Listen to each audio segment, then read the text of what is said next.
se tuvieron que regresar a viejas prácticas y muchas veces, en la mayoría de los casos, innovar en prácticas para llevar a cabo la labor docente.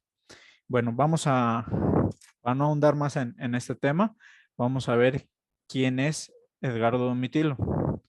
Edgardo Domitilo Gerardo Morales es doctor en pedagogía por la Universidad Nacional Autónoma de México.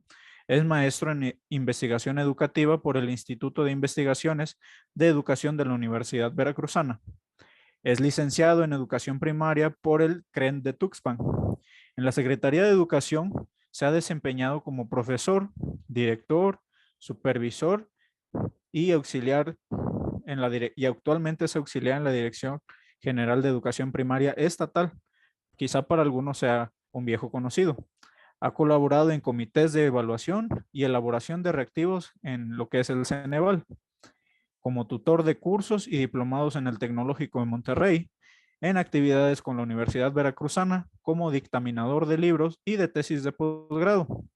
En la Universidad Pedagógica Veracruzana, UPB, como mediador pedagógico en experiencias formativas relacionadas con la redacción académica y el lenguaje y comunicación. Tiene también publicaciones de investigaciones en revistas y en capítulos de libros sobre prácticas docentes y alfabetización inicial. Ha sido ponente en eventos académicos nacionales e internacionales también. Actualmente forma parte del Padrón Veracruzano de Investigadores del Consejo Veracruzano de Investigación Científica y Desarrollo Tecnológico, COIVICIDET. Es candidato a investigador nacional por el Sistema Nacional de Investigadores, SNI, por sus siglas, y del Consejo Nacional de Ciencia y Tecnología, CONACYT.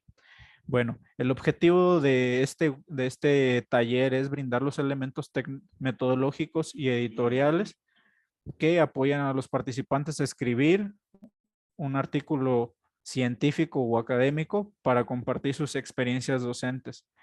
Y bueno, como habrán escuchado, la semblanza del doctor Edgardo es una persona altamente calificada, ha estado metido en lo que es la investigación, sabe de lo que se va, es una persona calificada para hablar del tema que abordaremos el día de hoy.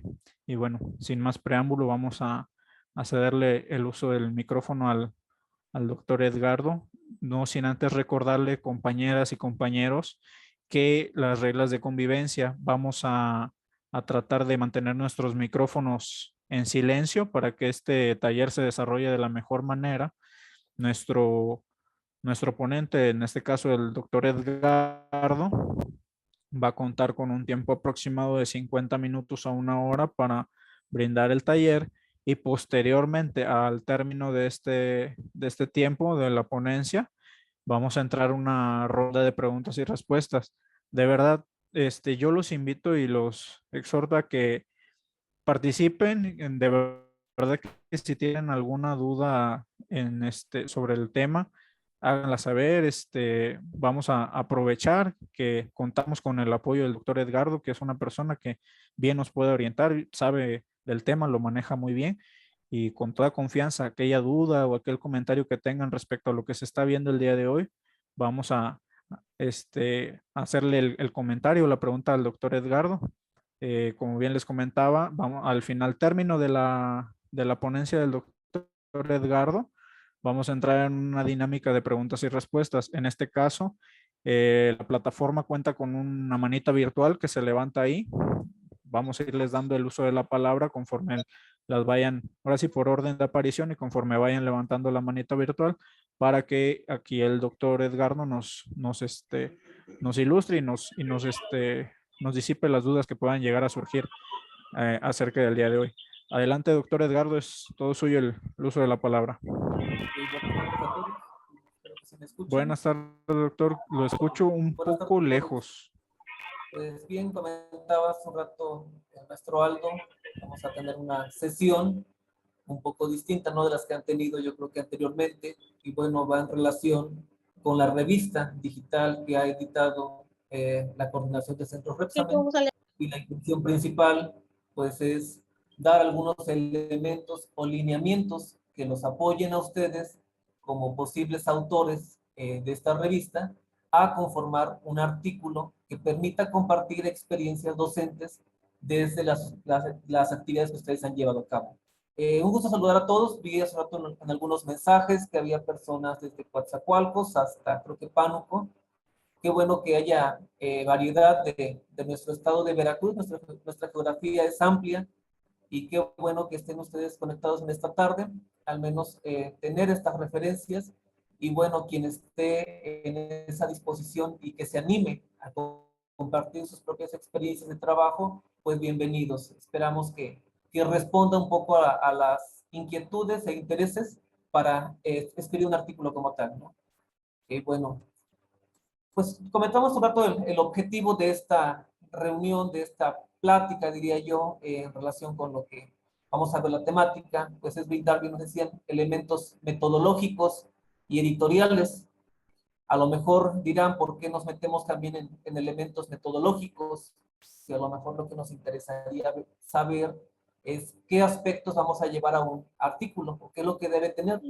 Sin embargo, yo parto de la idea un poco y concuerdo con dos colegas, Rodríguez y García, que hace un tiempo escribieron un texto con la práctica de la escritura, que finalmente escribir un texto académico no es una tarea sencilla. Creo que detrás de todo texto que nosotros vemos ya terminado en cualquier revista digital o impresa de índole académico o científico, pues no es un producto terminado.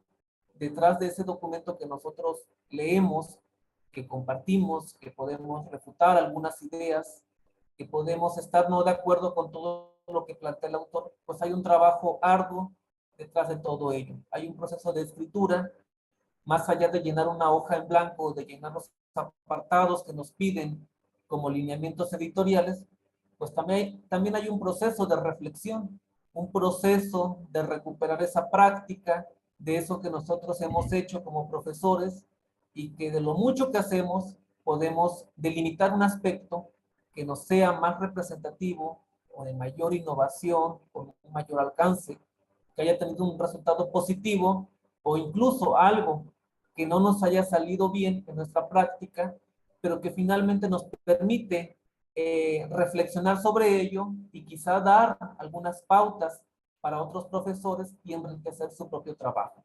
Entonces la idea es tomar estos dos aspectos, tanto metodológicos como editoriales, para escribir un artículo científico que permita compartir a ustedes experiencias docentes. Desde su momento, Rodríguez y García, pues siempre nos han dicho que quien escribe se plantea varias preguntas, hay varias interrogantes en este proceso acerca de lo que se debe considerar. Una de ellas siempre es la forma de presentar la propuesta, ¿no? El documento que vamos a enviar, cuál es el soporte teórico pertinente y confiable también, porque no nada más es meter referencias teóricas. Muchas veces confundimos algunos aspectos y nos vamos solamente a escribir y llenar la hoja, porque así lo está pidiendo a lo mejor la revista, la convocatoria, pero más allá de eso también hay otros recursos escriturales que tienen que ver con la redacción, también aspectos de lo que vamos a compartir. Entonces siempre nos dicen que lo que nosotros vemos desde ese momento es el resultado, pero no de una sola etapa de construcción. Hay varias etapas, yo diría, de reconstrucciones, porque pareciera un proceso recursivo en el cual vamos regresándonos hasta construir ese artículo, y que no es un proceso lineal de inicio a fin, donde yo me siento y empiezo con la introducción o el título y termino poniéndole punto final a mi apartado de referencias, sino que va más allá.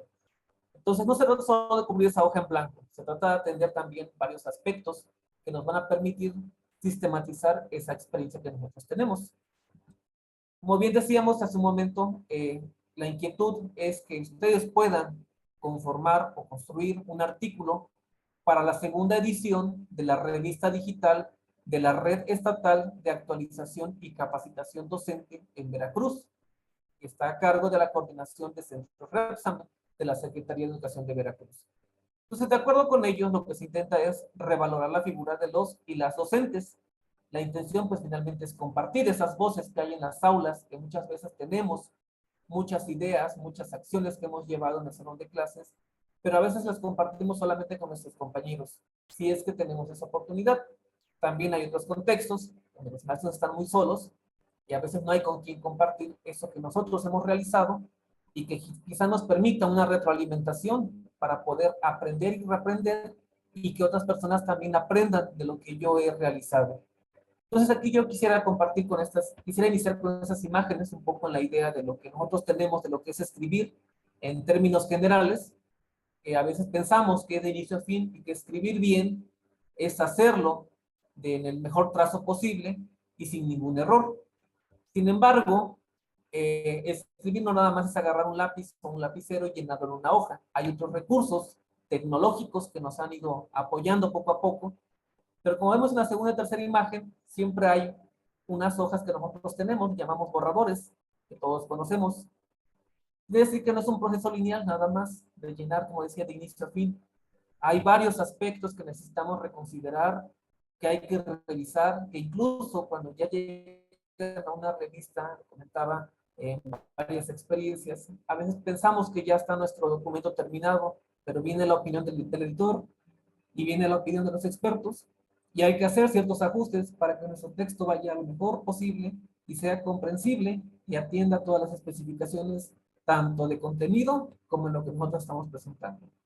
Y finalmente nuestro documento no es como lo pensábamos, no es como se ve impreso, no es como se ve ya publicado. Detrás de todo eso, como comentaba, vemos esta imagen, hay un trabajo de mucha construcción y reconstrucción, y por eso antes de pasar a esa parte de lo que implica la escritura, pues hay muchos aspectos que se inmiscuyen. Por eso esta exposición quiero organizarla en dos momentos. La primera que tiene que ver con la parte más metodológica y la segunda que tiene que ver ya con la estructuración del artículo como tal. Parto de esta idea porque siempre hablamos de la sistematización de las prácticas docentes y quiero detenerme un poco en este elemento porque, como decía hace un momento, no se trata solamente de llenar los aspectos editoriales. Detrás de ello hay un trabajo arduo de reflexión y bueno, uno de ellos pues es la sistematización de la práctica docente. Hay que ver qué entendemos por práctica docente, qué entendemos por sistematización y bueno, la sistematización de acuerdo con Ramos y Vidal pues se refiere a un proceso que busca articular la práctica con la teoría y por lo tanto pues nos aporta elementos a mejorar el acompañamiento y a criticar el aprendizaje.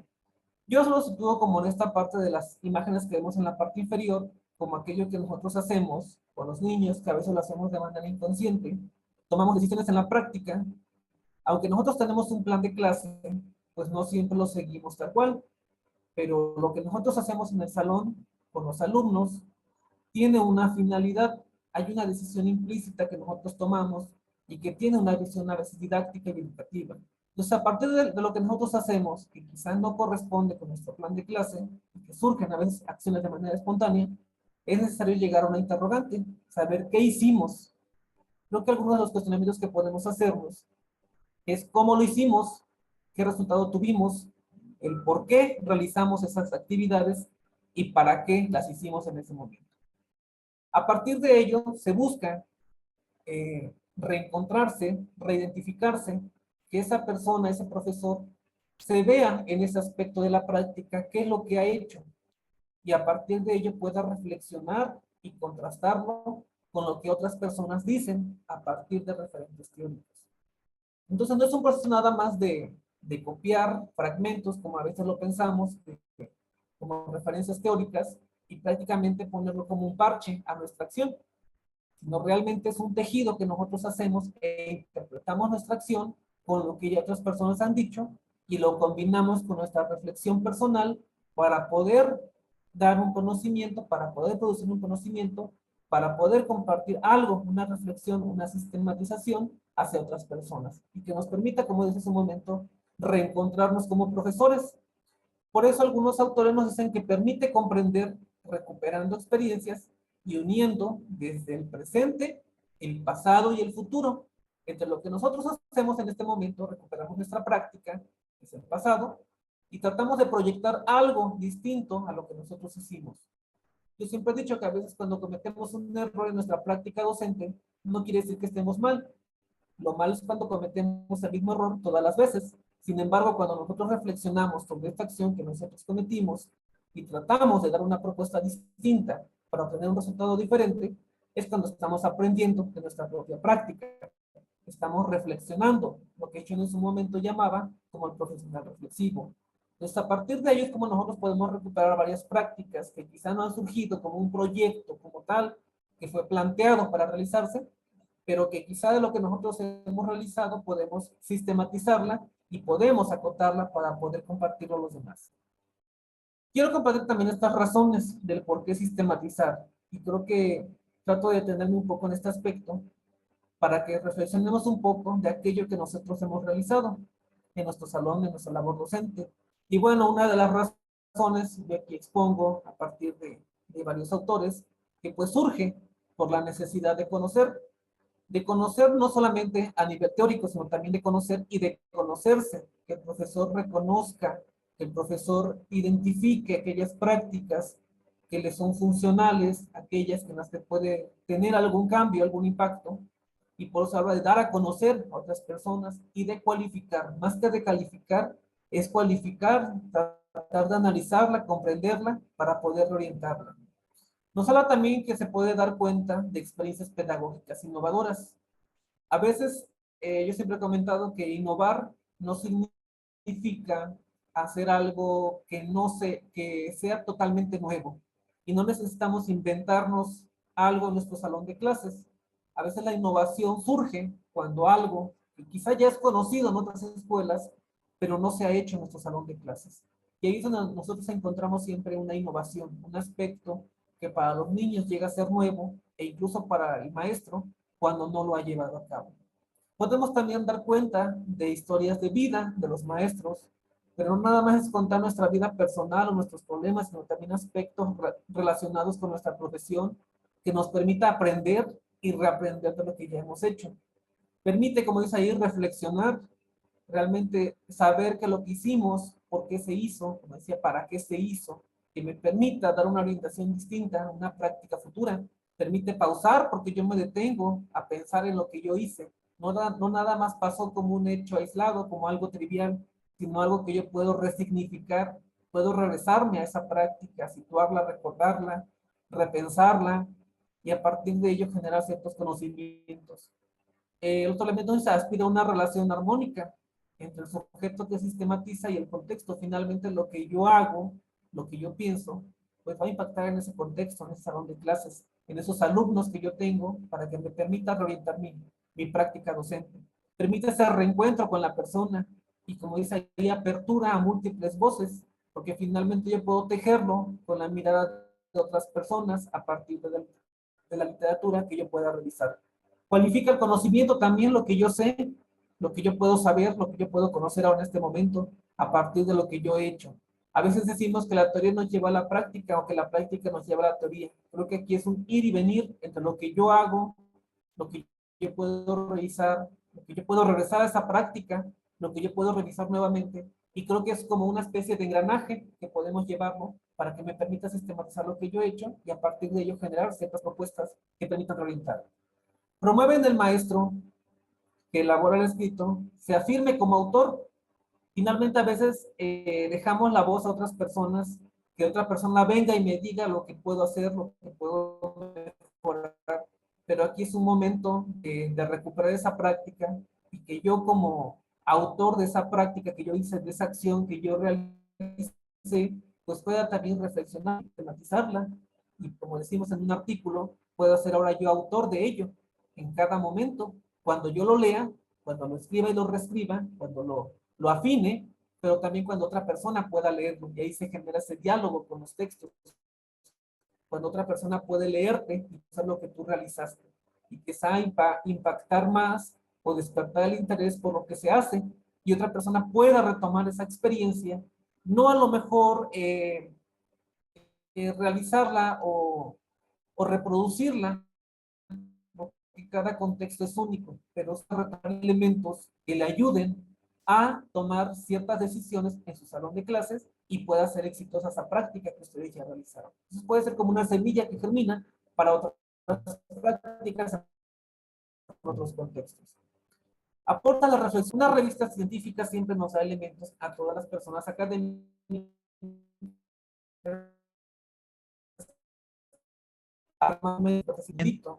teórico. Creo que podemos tejer la teoría con lo que nosotros realizamos y compartir esa experiencia para que otra persona, en algún momento de alguna investigación, pueda conocer lo que ustedes realizaron y a partir de ello varias interrogantes, abrir nuevas líneas de investigación que sirvan de retroalimentación a otras investigaciones, a otros maestros,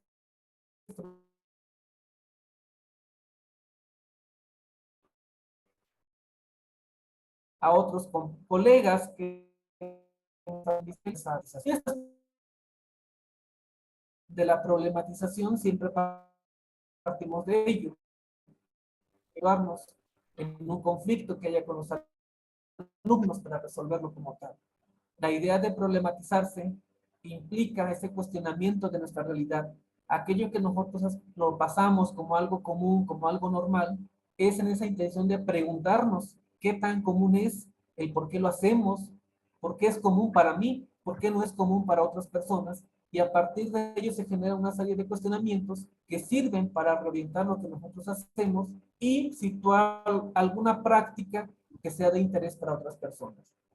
Favorece también la reflexividad en el maestro, porque le ayuda, como decíamos, a tomar decisiones, reconstruye esa realidad que hizo. A veces nos encontramos en el consejo técnico como ese espacio de reflexión, pero sabemos que hay varios lineamientos, varios temas, varias acciones, varios puntos de vista que no nos permitan a lo mejor compartir todo lo que nosotros hacemos. Pero si ustedes a veces se ponen a pensar en la tarde en algún momento y decimos, recuerdo en aquel momento antes del recreo que pasó esta actividad, ¿no? O me permitió comprender al alumno fulanito de tal el por qué tenía ciertas dificultades y ahora mejor voy a plantearlo de una manera distinta y quizá eso es ese momento de reflexión, de problematización de aquello que nosotros consideramos. Hay maestros que dicen, yo no cambio mi práctica porque siempre ha sido así, yo siempre lo he llevado así. Bueno, también es momento de cuestionarnos por qué considero que debo llevarlo así, por qué considero que no debo cambiar, qué me ayuda a mí a comprender el hecho de no modificar algo que es válido para el maestro y respetable en cierto sentido. Pero también es momento de cuestionarme qué estoy haciendo en este momento, que lo estoy llevando de esta manera, pero en qué sentido puedo yo agregar algún elemento o suprimir para que me permita innovar en el salón de clases y permite finalmente comprender al maestro en tanto profesional como en lo personal, que le ayude también a mejorar la práctica que él lleva a cabo. Entonces, a partir de estas razones, pues la sistematización no es un proceso totalmente sencillo. Podemos hablar de una reflexión, podemos hablar de un regreso a la práctica, de recordarla, de preguntarme, pero más allá de eso hay un proceso práctico de sistematización y que bueno, si nos vamos a una idea lineal como propuesta, pues lleva una serie de pasos, una serie de etapas, una de ellas es un diagnóstico. Decía hace un momento que las acciones que nosotros llevamos, siempre nosotros las planteamos, las pensamos, las planeamos, y parte siempre de una realidad, de un diagnóstico que a veces no está hecho de manera escrita y profunda, pero siempre delimitamos algo que queremos tratar, algo que queremos hacer, alguna situación problemática que nosotros identificamos. Ya lo dije hace un momento, es cuando nosotros nos cuestionamos de eso que queremos modificar, de eso que queremos cambiar, que queremos innovar, que nos interesa hacer algo distinto en nuestra práctica docente, que puede ser relacionada con los aprendizajes, con una acción práctica que nosotros hemos llevado a cabo, con alguna estrategia que permita cambiar esa forma de trabajo que yo llevo a cabo. Y se delimita el tema y las líneas de investigación que nosotros vamos a llevar a cabo. Planteamos una problemática, un cuestionamiento que nosotros hacemos, nos planteamos una pregunta, ¿qué quiero hacer? ¿Qué quiero resolver? Eso lo vemos siempre en nuestro plan de clase. ¿Qué es lo que voy a hacer? ¿Para qué lo voy a hacer? ¿A quién va dirigido? ¿Qué temáticas voy a incluir? ¿Qué aspectos? ¿Qué actividades? En fin, varios aspectos que se nos van presentando hasta definir un objetivo que puede ser escrito o redactado de una manera clara, ¿no? Y ¿qué es lo que yo busco con esta actividad? A partir de ello, yo siempre espero un resultado. Hace un momento, una meta a la cual yo quiero llegar, se conjugan varios que nosotros tenemos que permitan la clase para esta situación didáctica que yo he delimitado. A partir de ello, bueno, en el proceso de sistematización de la práctica nos habla de una definición del eje de sistematización.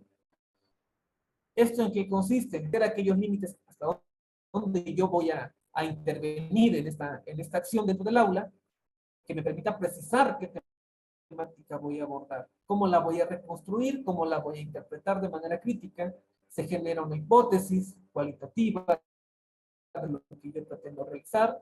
Es el énfasis que yo le voy a dar a toda la actividad. En ese sentido, es un punto de referencia, también llamado hilo conductor, donde se cruza la experiencia que yo quiero llevar a cabo y que integra aspectos metodológicos y también políticos, porque bueno, se toman varias decisiones dentro del salón de clases que a veces responden a aspectos contextuales, aspectos administrativos, a veces por la prisa en la que nosotros nos encontramos, y que bueno, integra todo ese objetivo que nosotros nos vamos planteando.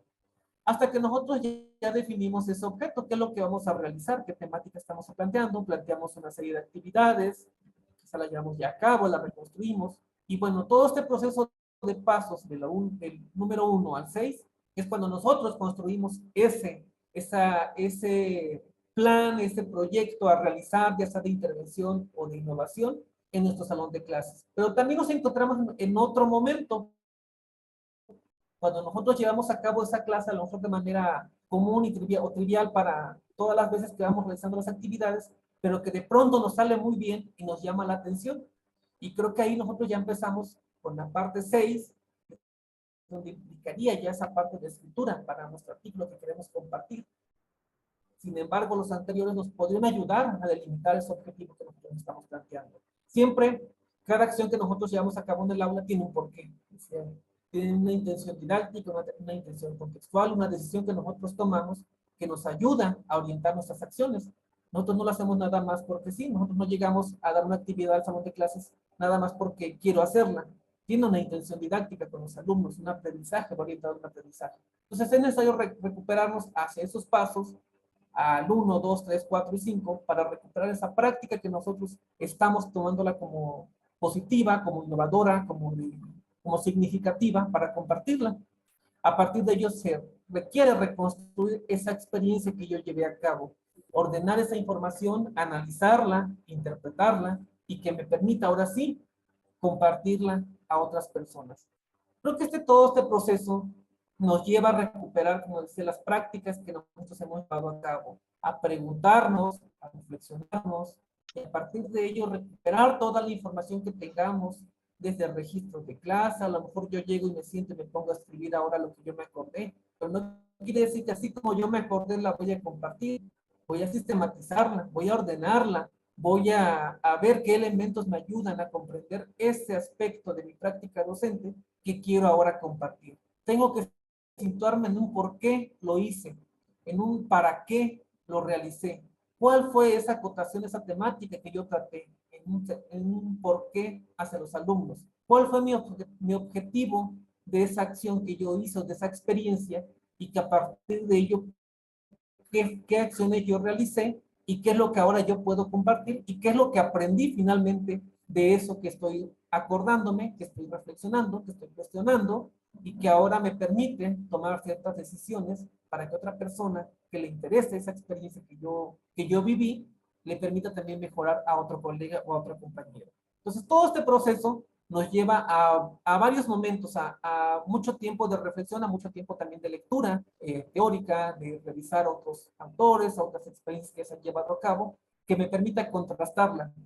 Por eso comentaba en un principio, no nada más se refiere en la sistematización teórica de integrar fragmentos o citas por meterlas, sino de irla tejiendo y de irlo comprendiendo de tal manera que esa acción que yo hice pueda tejerla con alguna propuesta que se hizo y me permita comprenderla y reorientarla en un momento posterior. Entonces, yo lo situaba, yo lo sitúo, perdón, como en esta imagen, ¿no? En donde yo veo un aspecto de mi práctica docente, ya no como maestro, sino ahora con una mirada externa, me veo desde arriba, me observo yo como maestro, a lo mejor si pudiera grabarse, que bueno, si no hay que recuperarla, hay que escribir esa práctica, y trato de buscar ese aspecto que a mí me llama la atención. No puedo compartir todo lo que yo he hecho. Si tú algún aspecto importante, alguna práctica, alguna clase que yo he desarrollado, que me pareció importante, que me pareció de interés para otras personas, y hacia esa me voy a acotar, hacia ese aspecto, hacia un campo formativo, hacia una práctica en particular, hacia una estrategia transversal, hacia una técnica que yo no la había llevado a cabo, hacia una actividad que involucre a la comunidad, no sé, aspectos que ustedes estén llevando a cabo. Voy a poner la lupa en ese aspecto para poder ampliarla y poder analizarla, como veo en la segunda imagen, como tratar de entender, de interrogarme, y ahora sí yo pueda escribir esa experiencia, pero ahora con una sistematización también de esa experiencia que yo tengo a partir de los elementos que permitan compartirla como un artículo de experiencias educativas o de experiencias docentes. Dentro de los artículos no hay un solo tipo. Algunos de ustedes yo creo que ya han visto una variedad de documentos. Muchos de ellos, yo solamente aquí mencioné 7.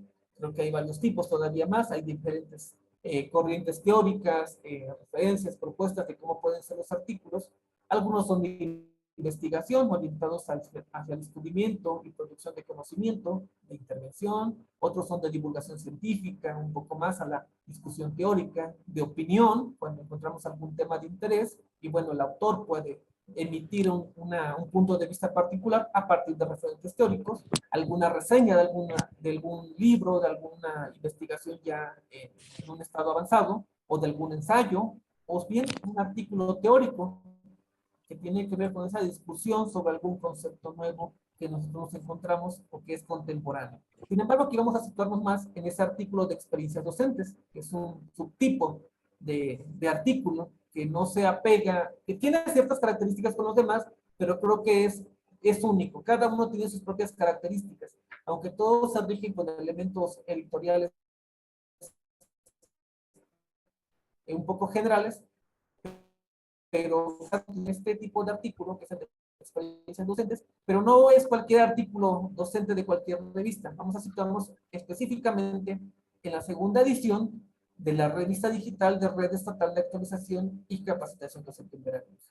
Lo que vamos a tratar es una serie de propuestas de cómo puede construirse y constituirse un artículo de experiencias docentes que permita sistematizarla y que pueda ser un candidato hacia esta revista.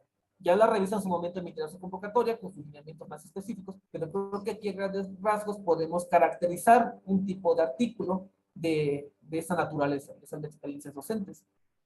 Algunos de ellos, autores, incluso yo baso un poco más en el de Valencia, nos dice que pues cada uno tiene sus propias reglas, sus propios elementos. Aquí yo me baso en varios autores para decir que podemos integrarlo en siete elementos. Pareciera muy sencillo, pareciera muy fácil, solamente decir tiene título, datos del autor, resumen, introducción, un desarrollo, conclusiones y referencias. Muy canónico el esquema que podemos verlo en este momento. Sin embargo, ya escribirlo nos va a llevar a muchas dudas. No solo el proceso de redacción, el cual pues es complicado porque hay que ordenar las ideas, no nada más es sentarnos a escribir ya lo que se nos venga a la mente. Creo que hay un proceso de reflexión también de aquello que yo recordé en un momento y que escribí de manera a como yo lo iba pensando, como me iba acordando, pues ahora llega un momento también de reescritura, de organización, y después también otra etapa ya más específica de redacción de sintaxis, de ordenar ideas, de ordenar palabras, de checar esa redacción que tenga, un poco más sintáctico, gramatical, hasta que llegamos a la etapa también de la parte editorial. Entonces, a grandes rasgos, estos elementos son los que puede tener un artículo de experiencias docentes. Vamos a entrar a detalle ahorita con cada uno de ellos, qué aspectos se requieren, o qué, con base en varias revistas, qué es lo que se solicita en cada uno de los elementos, para que ustedes puedan tener un poco más de referencia acerca de lo que lleva cada uno. Porque parece todo muy sencillo, ¿no? Decimos un título, un autor, un resumen, lo puedo hacer, pero ¿qué aspecto realmente se necesita integrar en cada uno de ellos? El primero de ellos es el título del artículo. Siempre se nos ha dicho con mucho hincapié que debe ser un título que enfatice el tema central del artículo. A veces ha pasado, no siempre en revistas científicas, porque siempre han sido revisadas más de 5 o 10 veces, yo creo, y regresadas al autor infinidad de veces bajo diferentes propuestas, para acotarlo realmente, que tenga esa relación con el contenido, que realmente se enfatice el tema central de lo que se está tratando. Es el título, es la entrada. Entonces debe ser conciso, debe ser muy claro, debe ser congruente con lo que se está presentando. Aunque pareciera algo muy trivial y algo que decimos, pues sí, sabemos que eso debe ser esa relación, ¿no? Entre lo que está presentando como nombre del documento con el contenido, pero a veces encontramos algunos textos de diferente índole, eh, podemos ver en los periódicos, incluso en revistas de diferente finalidad, que a veces nos vamos por el título y leemos y decimos, pues no es lo que pensé que trataría, ¿no? Como cuando vamos al cine y vemos una película, por el título nos dejamos llevar y salimos decepcionados porque no es lo que nosotros pensamos. Entonces el título siempre debe ser congruente con lo que se está planteando en el contenido de ese artículo. Una regla que siempre se nos plantea en todo momento es la extensión de ese título. Regularmente las revistas manejan en un máximo de 10 a 12 o 15 palabras para que el título no sea muy extenso, enfatice lo que realmente trata el tema central del artículo, se acote, sea claro, sea corto, y no cueste entenderlo para que el lector que lo quiera revisar. Realmente es como que el flashazo que damos para que otra persona capte la atención para ello. Otra regla también un poco más gramatical es evitar las abreviaturas y palabras que no den información. Aunque suene muy trivial, a veces se nos llegan a ir en el momento. Pensamos y repensamos qué nombre le podemos dar y se nos ocurren como 10 ideas en ese momento. Sin embargo, muchas veces queremos acotar información que nosotros encontramos dentro de la práctica, queremos a veces dar hasta el nombre de la escuela en el título, queremos dar información hasta del alumno con el cual vamos a enfatizar el aspecto de aprendizaje que nosotros tratamos. Entonces, tratemos de evitar información que no aporte, que no sea relevante para este título. Debe ser algo que capte la atención hacia los demás y sobre todo, una regla también es que se escriba en mayúsculas y minúsculas. Siempre escribir un documento en pura mayúscula, sabemos que desde el lenguaje digital es la señal de grito. Una regla, y aparte de que es más cansado para la vista, siempre se sugiere utilizar la mayúscula y minúscula. Pero el título siempre es el que capta la atención de todo el artículo. Podemos tener aquí 10 artículos de la misma temática y quizá irnos por el título nos puede llamar la atención alguno u otro, y esa es nuestra entrada para que otra persona pueda despertar el interés en lo que nosotros escribimos. Un segundo elemento que siempre vamos a encontrar en cualquier artículo es el nombre del autor. ¿Quién escribió este documento? Pareciera también muy trivial, ¿no? Sabemos que debe llevar un nombre. Sí, sabemos que ningún texto se escribe por sí solo, ningún texto sale de la nada, ¿no? Alguien lo escribió. Pero sí hay ciertas reglas que también se deben cubrir. Debemos tener el nombre completo, también sin iniciales, ni abreviaturas, tal cual como aparece en nuestra acta de nacimiento, creo que hay que establecerlo, con la regla de que aquí debe ir en mayúsculas y en minúsculas. Muchas veces queremos poner queremos resaltar, ¿no? lo que hemos realizado, pero siempre en cualquier revista vamos a encontrar solamente el nombre del autor, sin el título profesional que tiene. Al margen siempre se escribe la descripción en la cual se encuentra en ese momento, pero no se enfatiza ninguna posición jerárquica ni laboral en la que se encuentra. Pero sí agregamos el correo electrónico. Esto es porque se enfatiza más a la visión. Hay otro apartado donde hay una reseña de lo que el autor ha hecho, pero al menos el nombre debe ir tal cual como se llama esta persona. Posteriormente tenemos la reseña profesional. Ahí sí ya ustedes pueden tomar en cuenta sus títulos, su trayectoria que han tenido, y como nos dice, hay un elemento, ¿no? Integra una visión de la trayectoria profesional y laboral del autor. Se sintetiza siempre en un máximo de 100 palabras. Ahí debe haber mucha capacidad de síntesis que en ese espacio pequeño, porque no puedo alargarme en un currículum de una página y acotar el espacio del artículo en enfatizar más lo que yo hice que lo que voy a presentar. Entonces siempre se sugiere que sea en un máximo de 10 palabras.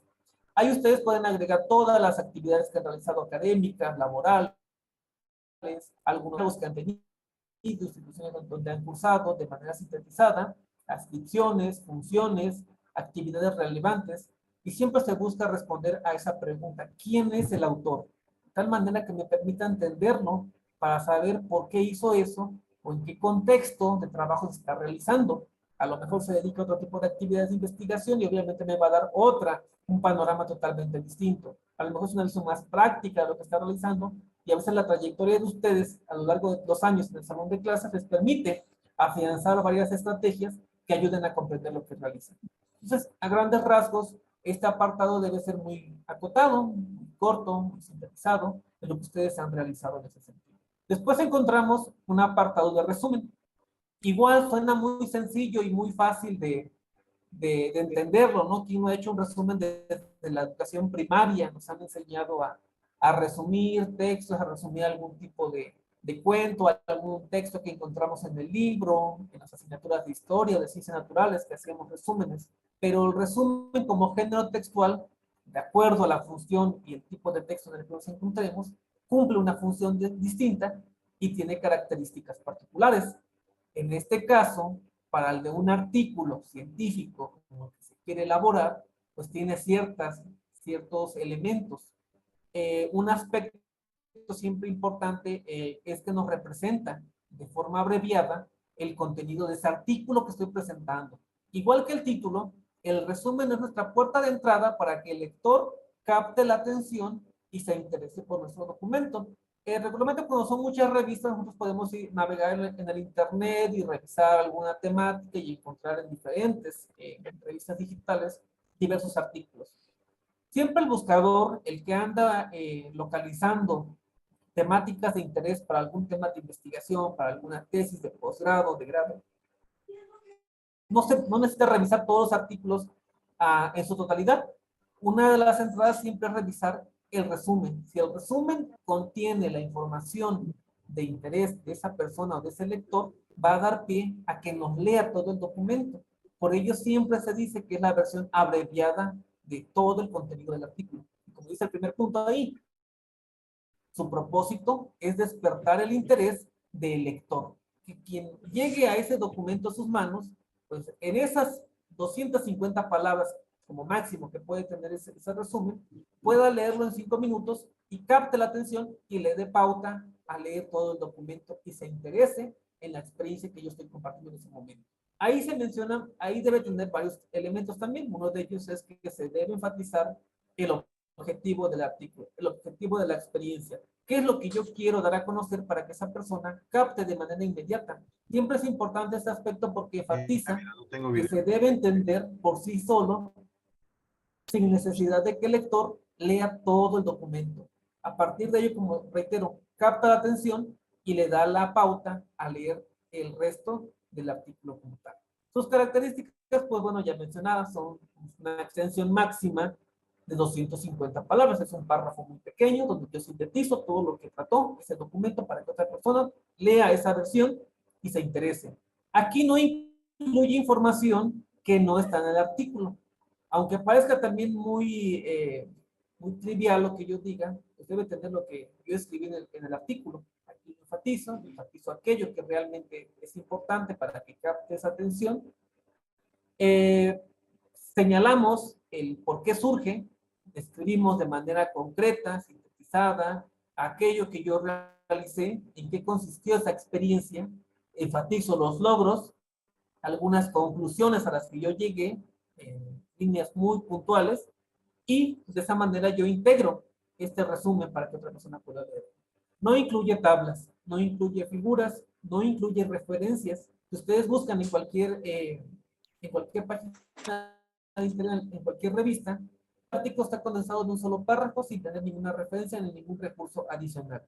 Y siempre se recomienda escribirlo al final de que redactamos todo el artículo, porque ya tenemos la idea general de lo que nosotros escribimos. Aunque en el artículo como tal ya publicado aparezca en primer lugar, pues siempre se quiere escribirlo en el último momento, como una de las últimas etapas, y que sea de preferencia en un solo párrafo, para evitar ciertas distracciones al lector. Lo condensamos en uno solo y articulamos toda la información de manera que en 250 palabras nosotros podamos dar cuenta de lo que trató ese documento. Entonces, a grandes rasgos, esto es un resumen aplicado a una revista científica de divulgación. Después del resumen, inmediatamente, siempre, por regla general, utilizamos las palabras clave. Inmediatamente colocamos, siempre se requiere que sean de 3 a 5 palabras clave. ¿Para qué nos ayuda? Nos ayuda a ubicar el tema principal. A veces quien no lee el resumen lee las palabras clave, o en los buscadores, como es una revista digital, si nosotros ponemos una palabra que me interese y está relacionado al artículo, a alguien le puede aparecer y puede jalar ese enlace con mayor facilidad y acceder a nuestro documento.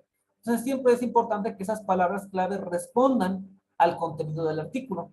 Una sugerencia que siempre se hace es utilizar el vocabulario controlado del índice de revistas de educación superior e investigación educativa, el IBESIE, de la UNAM. Eso se puede encontrar en línea. Ustedes ponen así como está, vocabulario controlado, y les puede aparecer ya la lista de acceso con el documento en general, que viene siendo una lista de palabras o términos ya aprobados por la academia que ayudan a sistematizar todos los artículos y que son enlaces, palabras clave como tal, de lo que nosotros podemos utilizar. Y ahí nosotros checamos qué información me ayuda.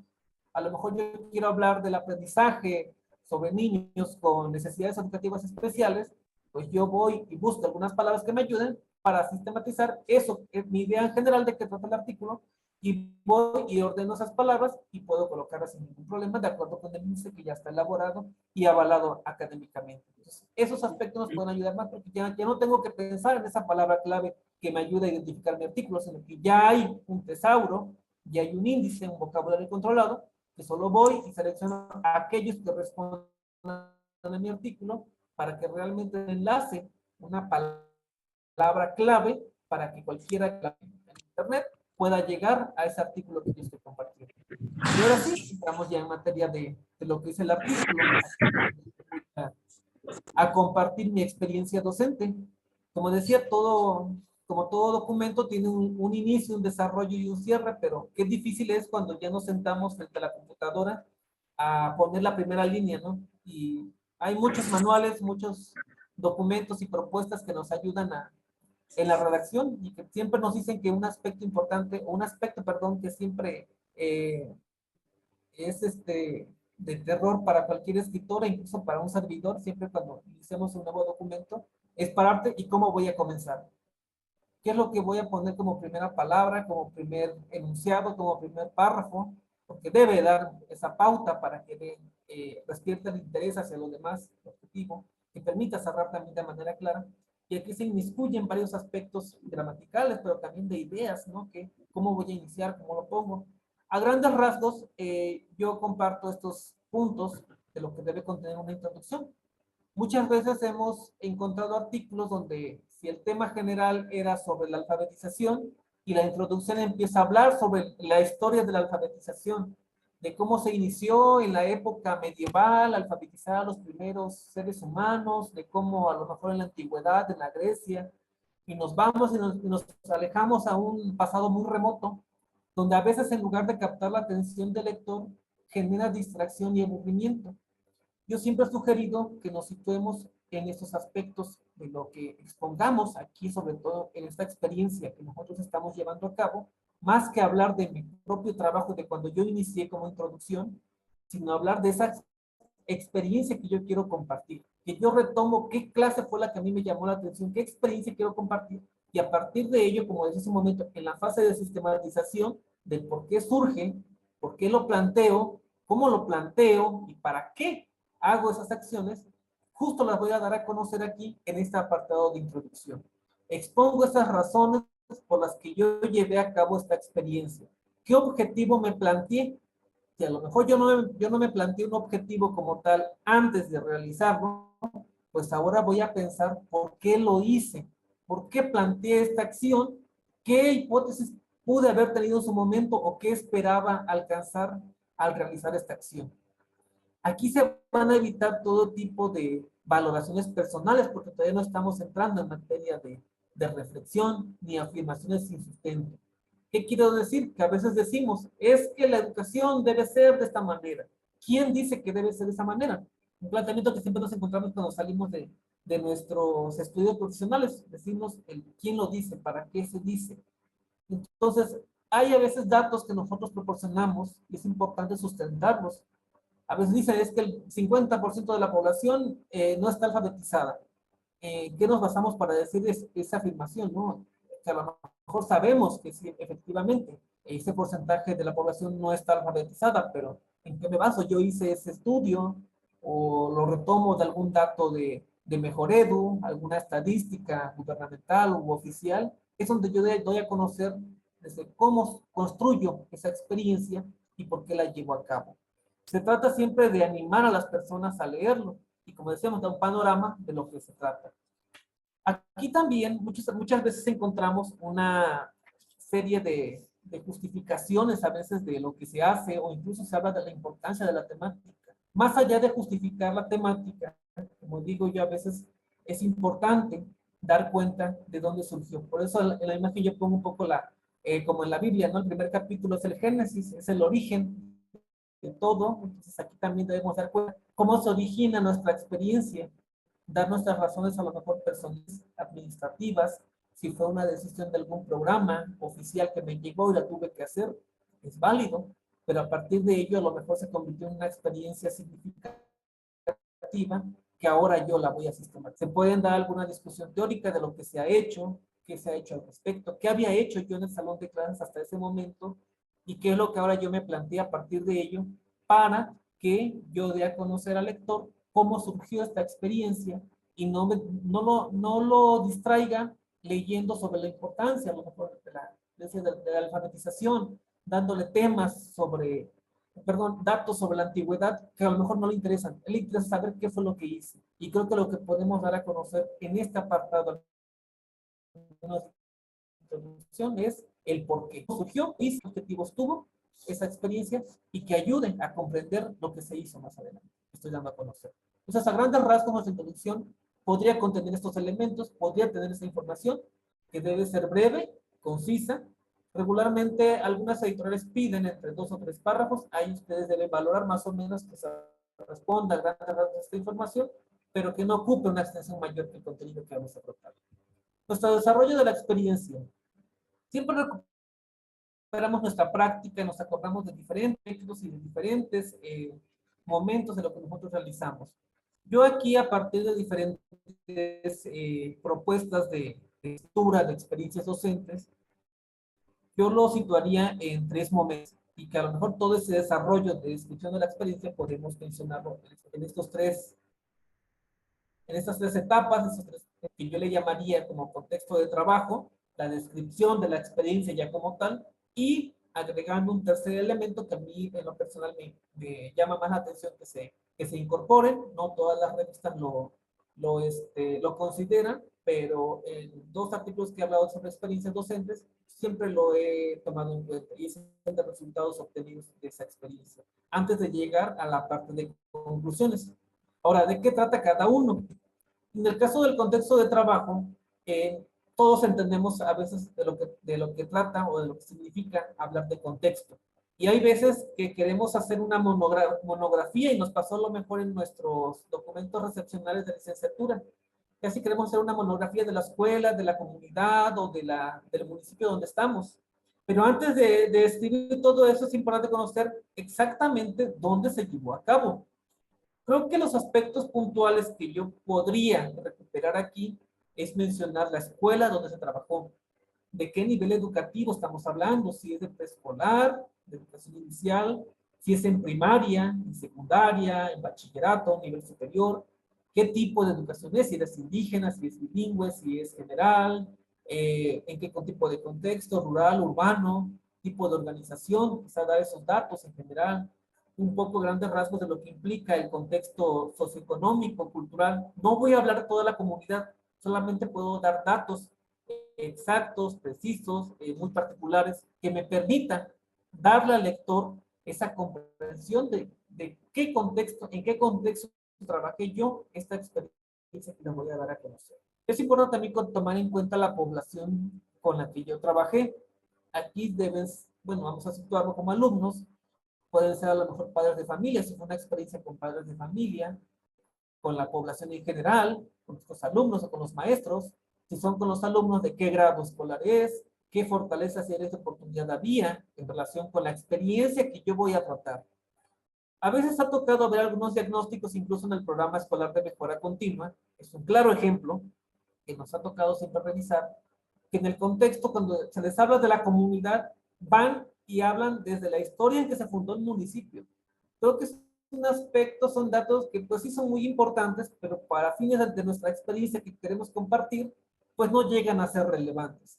Entonces creo que hay que también tener mucho cuidado entre qué información, de todo el bagaje de información que yo tengo en ese momento, qué es lo que a mí me aporta para que otra persona me comprenda esa experiencia que yo tuve y a partir de ello me voy a quedar con esa información para darla a conocer y descartar que ahí es un proceso de discriminación de información, aquello que realmente es importante, pero que va a confundir a mi lector o que lo va a entretener en otros aspectos que no son los más importantes. Si a lo mejor yo decía otra, si mi experiencia de trabajo que quiero compartir se sitúo con docentes, con mis compañeros, con mis colegas, pues ¿para qué describo a mi grupo de alumnos? O viceversa, si yo trabajé con mis alumnos, ¿para qué me detengo a describir todas las actividades que llevan a cabo los padres de familia, los maestros, las actividades y problemas en los que se ha visto envuelta la institución escolar, que se le cayó la barda? Pues a lo mejor eso no es de interés.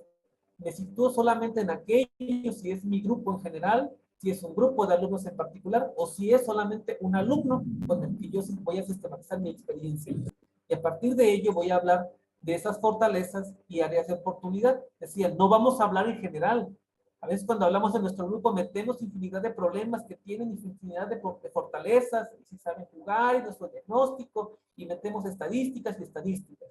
Creo que un aspecto importante, como decía, es situar nuestra experiencia. Desde el principio, en el esquema de la sistematización, venía ahí esa acotación. ¿Cuál es mi eje con el que yo me voy a situar para esta experiencia? Y a partir de ello, ¿qué elementos requiero para que pueda ser comprensible? Y ahí podemos situarnos también si fue un campo formativo, alguna educativo en el que nos encontremos, y sobre todo los espacios utilizados en este contexto. Aquí, a grandes rasgos, como digo, son aspectos, aunque se ven muchos en este punteo, habrá que discriminar aquellos que realmente me sirvan a mí para dar a conocer mi contexto de trabajo. Por lo tanto, hablar de contexto no se refiere a hacer una monografía del municipio. Vayámonos a municipios o contextos que son urbanos o conurbados. Hablemos, por ejemplo, de Veracruz, de Jalapa, que son ciudades un poco grandes o grandes, y que a veces mi experiencia se situó solamente con un alumno, y que yo trabajé con él, con algunos materiales que le ayudaron a comprender la temática. Entonces, ¿para qué me detengo yo a hablar de la historia de Jalapa, por ejemplo, o de Veracruz, de cuando llegó Hernán Cortés en su primer barco, hablando de la historia del 1519, 1520 y de quiénes más llegaron, ¿no?, a ese puerto? Pues voy y me sitúo solamente en el contexto que yo voy a tratar. Si realmente tenía que ver con la familia, esas áreas de oportunidad que presentaba el alumno, pues voy a retomar solamente esa información que me permita a mí comprender el por qué voy a apoyar a ese alumno y no detenerme en toda la información que circunda sobre ello. Entonces son varios aspectos que nosotros podemos considerar, pero también aquellos que realmente me sirvan para comprender mi experiencia docente. El segundo momento, yo le llamo la descripción de la experiencia. Aquí es donde ya digamos, cada autor se suelta a escribir, a dar a conocer lo que pasó. Y regularmente se responde a la pregunta ¿qué y cómo se hizo? Aquí se debe dar detalle de manera clara, concreta, ordenada y secuenciada las acciones implementadas por el maestro.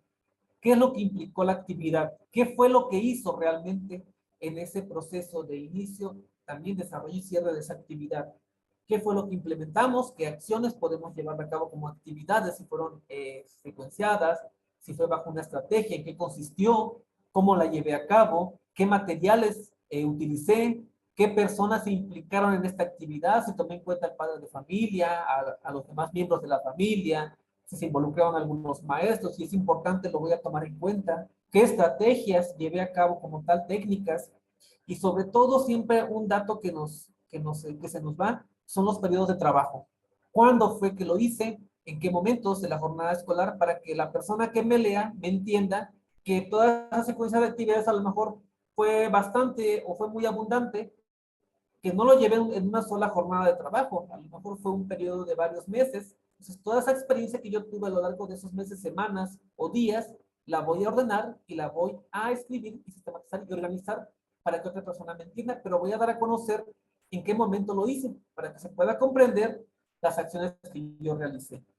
Y esta parte es muy laboriosa porque se tiene que organizar, clasificar la información que tiene que ver con la parte de sistematización de la experiencia relacionada con esa experiencia que yo ya viví. Se retoman las fuentes de información, si estoy basado en un diario, en un registro o en un registro que yo hice justo para este artículo, si tomé la opinión de algún padre de familia, si estoy contrastando con la información de algún cuaderno del alumno, de sus libros, o solamente de lo que yo pude observar, porque realmente lo que nosotros escribimos es nuestra percepción, nuestra observación.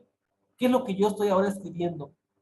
Y esto se tiene que ordenar para que se permita esa reconstrucción, ese orden de las ideas, ese orden de las actividades, que se den a conocer los datos clave, que no se generalicen ni se apunten demasiados detalles, porque a veces llegamos a irnos a un aspecto solamente de lo que se llevó a cabo y dejamos de lado todo lo demás. Entonces, hay que reflexionar y tomar la decisión si vamos a hablar de nuestra experiencia en general o solamente de ese aspecto de una experiencia que yo quiera dar a conocer. Y no olvidar siempre el tema central, porque a veces ya en el contenido nos vamos sobre otros temas que se nos vinieron a la mente y vamos incluyendo esa información que a veces distrae al propio lector. Aquí es donde siempre implica ya la producción de conocimiento, que a partir de la experiencia, yo qué es lo que voy a dar a otra persona para que pueda aprender. Aquí Ramos y Vidal siempre nos decían, ¿no? Que este aspecto se trata de descomponer y recomponer los elementos de la práctica.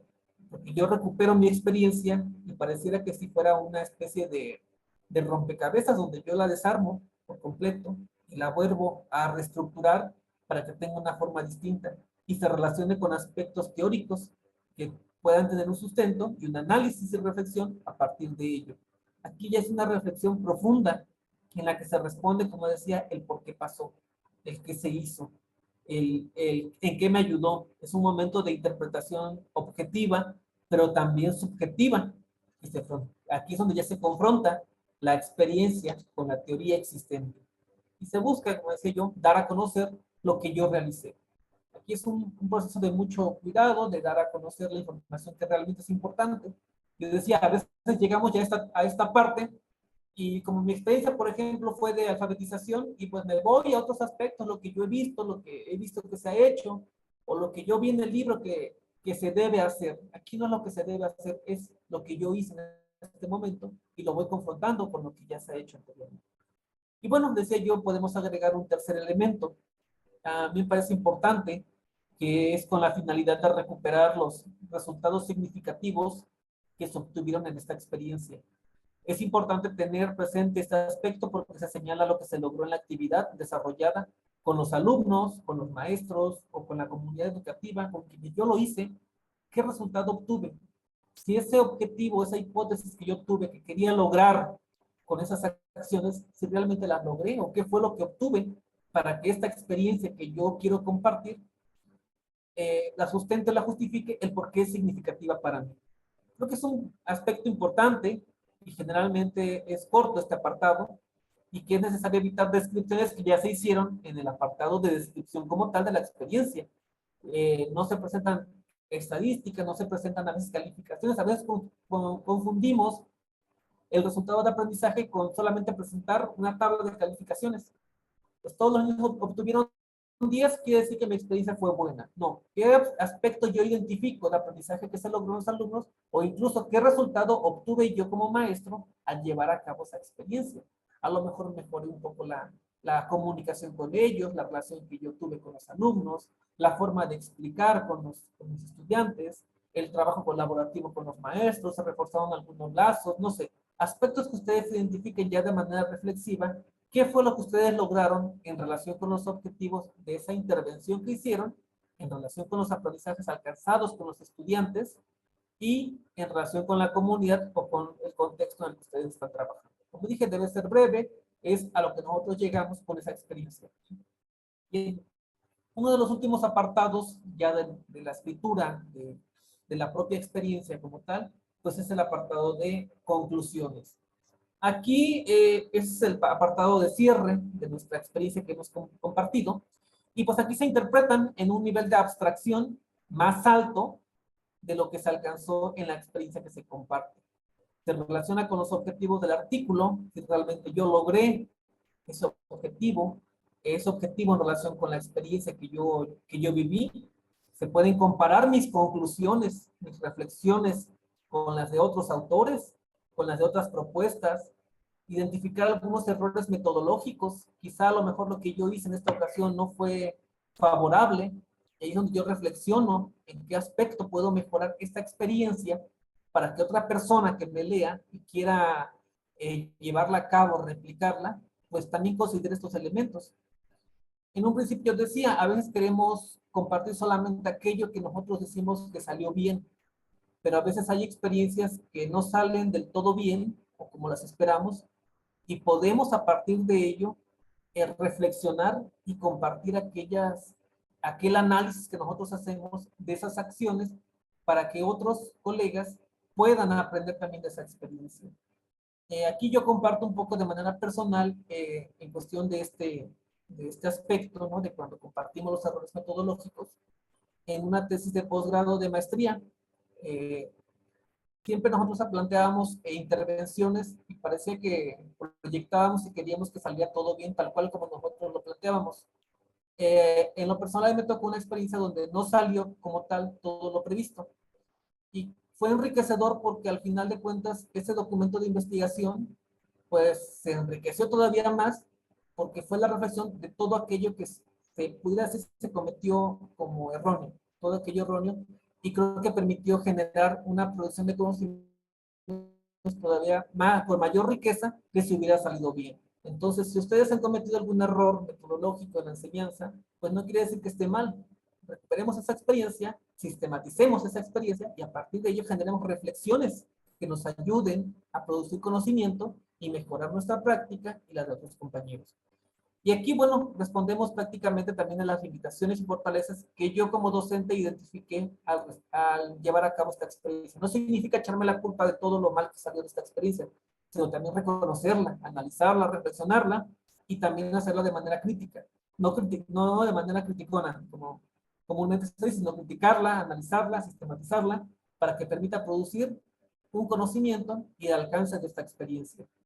Y bueno, yo propondría un poco al respecto en estas serie de preguntas, ¿no? ¿Qué me deja la experiencia que yo viví? ¿Qué fue lo que me dejó? ¿Qué aprendí como docente de eso que yo hice, de eso que yo estoy compartiendo, de eso que ahora ya escribí y sistematicé? ¿Qué faltó? ¿Cómo se alcanzaron esos objetivos? ¿Cómo enriquece mi labor docente? ¿Cómo enriquece la labor de otros compañeros? ¿En qué les aporta?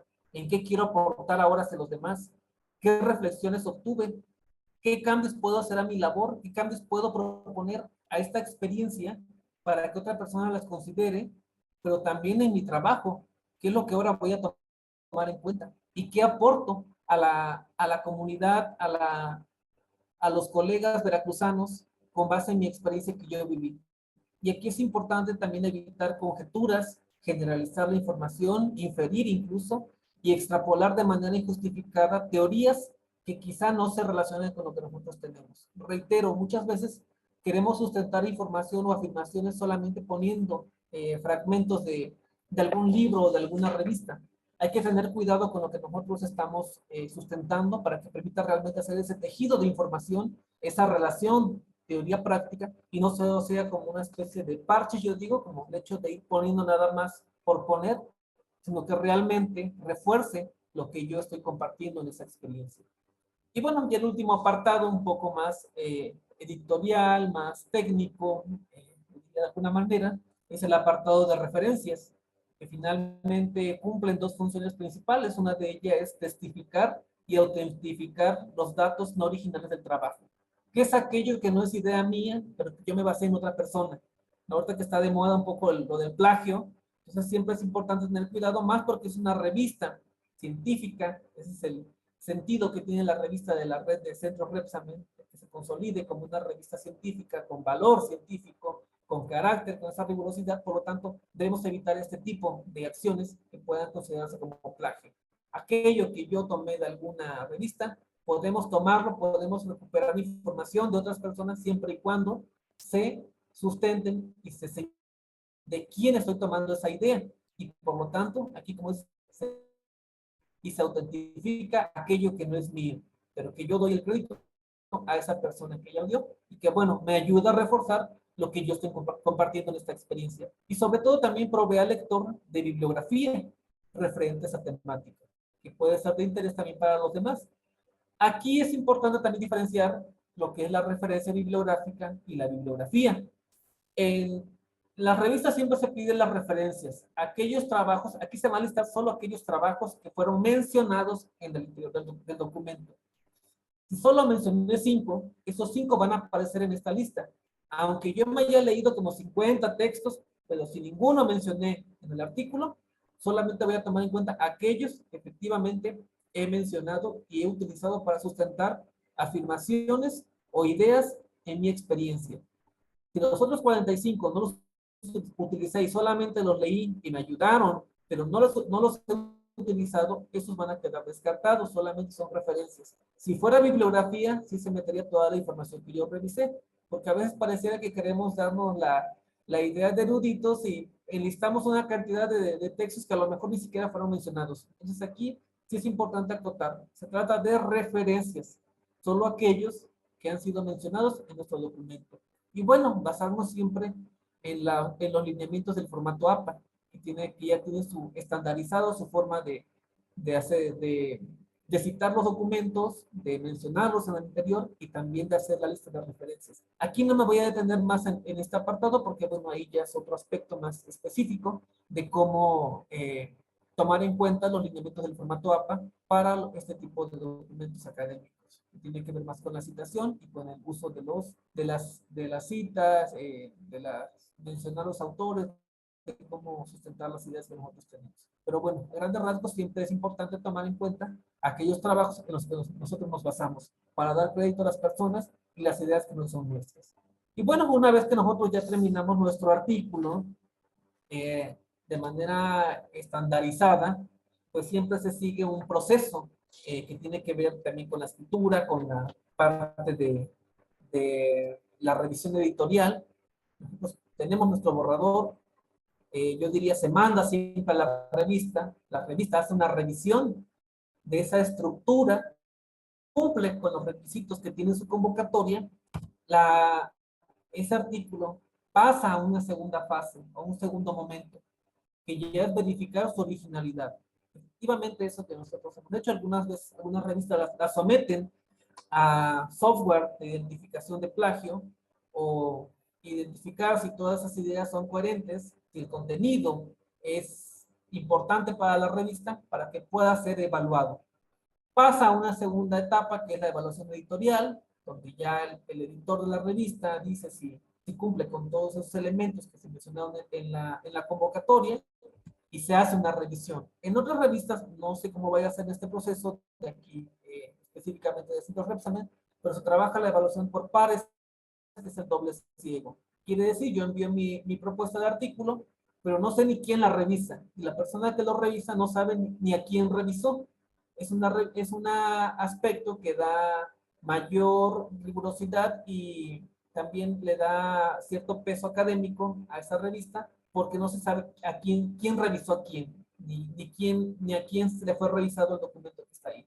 Se valora el contenido, se evalúa el tema que se está tratando, y si es aceptado por esas personas, se pasa a unos segundos momentos y se le da un dictamen de aceptado o no es aceptado a la persona que lo envió. A partir de ello ya sigue otra etapa que es la parte editorial, que ya compete más a la revista, que tiene que ver ya con aspectos de correcciones del propio documento, si hay que hacer algún ajuste gramatical, ordenar alguna idea, cambiar algunos aspectos, cohesionar algún párrafo, sustentar alguna idea. Ya son aspectos más técnicos que tienen que ver con la escritura y que, bueno, el autor como tal tendrá que hacer ciertas correcciones. Un aspecto importante que hay que tomar en cuenta. En toda revista, yo me atrevería a decir que solamente el 1%, lo digo al tanteo, el 1%, pasa tal cual como se envía. Y yo diría, es muy raro que una revista acepte un documento tal cual como lo envía el autor. Y me atrevo a decir que lo demás siempre se regresa para correcciones y afinación del propio documento. Y más de la mitad de todo lo que se envía siempre hay un rechazo porque no se cumplen con ciertos lineamientos. Entonces, quienes se animen a escribir un documento, pues también tengan en cuenta, no es desanimado, sin embargo, es a considerarlo, que puede tener alguna etapa de corrección, no porque esté mal, sino con la idea es de afinarlo, de que tenga la mejor escritura en todos los aspectos, que pueda ser comprensible, y que ese documento lleve todas las características del rigor académico y científico para que pueda ser tomado y considerado publicación. Viene el diseño que ya tiene que ver con la parte editorial hasta que el documento sale como tal. Esto, bueno, lo vemos siempre en todas las revistas, no es único, es un proceso que siempre se sigue y que a grandes rasgos nos ayuda a comprender todo el seguimiento que va. Entonces, como decía yo en un principio, no es nada más sentarnos a llenar una hoja en blanco, es un proceso que se lleva a cabo un poco pausado, de mucho análisis, de mucha reflexión, pero que finalmente es satisfactorio verlo cuando ya está en esa revista. Y que ojalá que se tengan muchas propuestas de todos ustedes, porque cada uno de ustedes tiene diferentes experiencias, diferentes momentos significativos, buenos, no tan buenos, pero que todos aprendemos siempre de las acciones que realizamos y que es preciso también compartirlo. Creo que son aspectos que nos pueden ayudar a mejorar la práctica de los demás, a enriquecer nuestro trabajo, reflexionar sobre lo que hacemos y poder tomar decisiones en nuestra práctica en la mejora de los aprendizajes de la comunidad educativa y principalmente de nuestros alumnos. Bueno, pues les agradezco, un poquito más claro en el aspecto de la escritura del documento. Espero que sea funcional para todos ustedes y pues les agradezco la atención prestada y regresamos con nuestro moderador. Les agradezco la atención para pasar a la fase de preguntas. Muchas gracias, doctor Edgardo. Bueno, compañeras, compañeros, como bien estuvimos aquí presenciando, pues bueno, creo que considero que son de bastante utilidad todos estos elementos que el doctor Edgardo tuvo a bien a compartirnos y ser muy puntual en ciertas situaciones sobre lo que es estructurar un artículo, sobre el proceso que lleva la realización de un artículo y sobre todo también el proceso posterior que sería ya la edición como tal de la revista. Estaba yo observando ahorita durante el chat, durante el taller, que varios compañeros, compañeras, escribieron su correo electrónico. Vamos a hacer lo siguiente. Para los que quizá ya hayan tenido, que ya hayan asistido a conferencias de parte de la coordinación de centros Repsamen, sabrán que al final les proporcionamos un link de registro de asistencia. El link en el que se habían registrado para ingresar a la conferencia es para eso, para ingresar a la conferencia. Digo, porque hay compañeros que se registran, pero por alguna u otra situación ya no asisten al taller o a la conferencia. Entonces, solo vamos a enfocarnos con los compañeros que estuvieron hoy presentes y que nos acompañaron durante toda la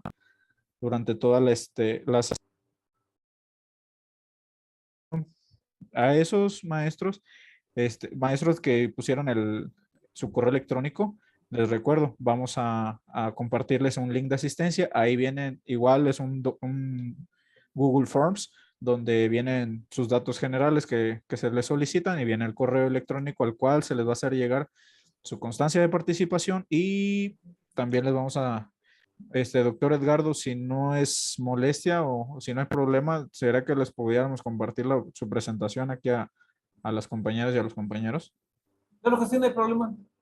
Ah, bueno, entonces ya en el correo donde les estaremos haciendo llegar su constancia de participación, también les adjuntaremos lo que fue la presentación del doctor Edgardo para que tengan ese material a la mano, sobre todo para los que están interesados, que veo que son bastantes interesados en colaborar en la siguiente revista de la coordinación de centros Repsamen.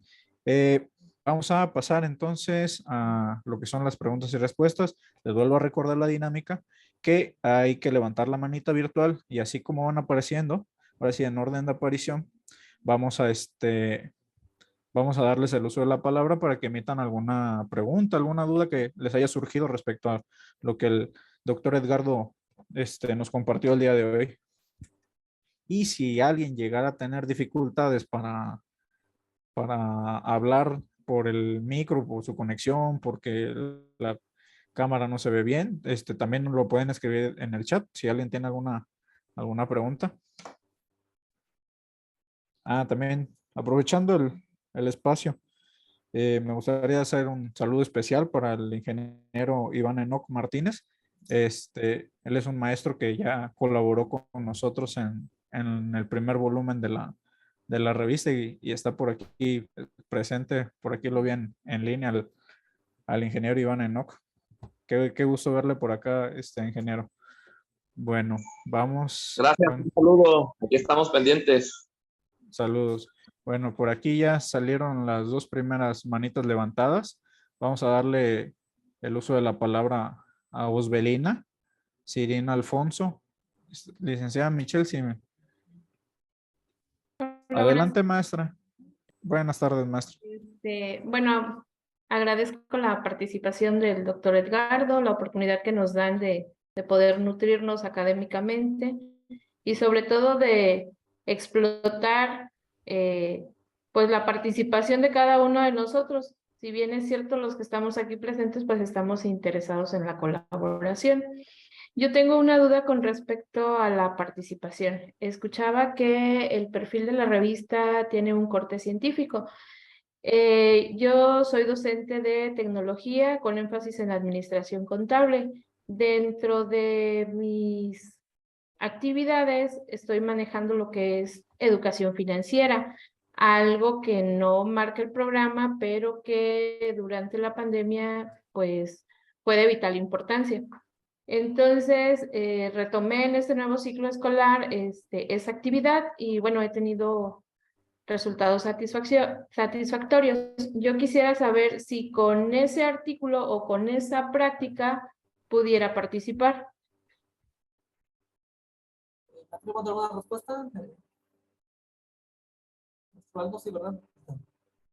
Bueno, cuando hablamos de revista científica, no nos referimos solamente a cuestiones de ciencias o algo que se tenga que hacer en un laboratorio o algo que tenga que hacerse fuera de, o sea, algo extraordinario.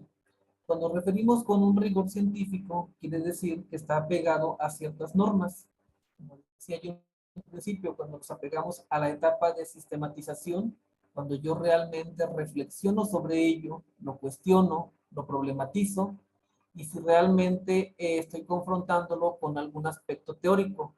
Creo que por ahí va la idea más de esa calidad científica, que se apegue a ciertos lineamientos que establece la propia revista, que se establecen a partir de estándares académicos, no solamente de esta revista de Centro Reflexión, sino en general, son aspectos generales, y creo que a eso se refiere más. Mencionabas que es una práctica de educación financiera, quizá esa experiencia al momento de que tú la sistematizas, le das un nombre, te genera un objetivo, tú la empiezas a cuestionar, a reflexionar, y tú planteas tus metas, lo acotas a las características para compartirla como una experiencia docente, tú ya estás dándole un tinte académico, un tinte científico, tú estás dándole ya una calidad de rigor que le va a permitir a esa experiencia no nada más contarla como cuando la contamos en la calle, cuando se nos ocurre en un momento dado de decir me pasó esto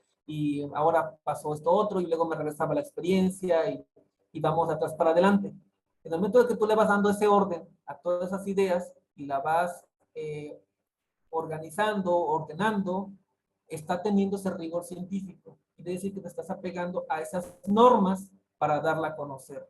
Entonces puede ser una experiencia incluso desde la recolección de basura, la clasificación, de sembrar un arbolito, todo ello lo que implicó de aprendizajes y de experiencias docentes, en ese momento tú lo estás sistematizando, te estás apegando a un método, te estás apegando a una regla que va a permitir darle forma a lo que tú hiciste.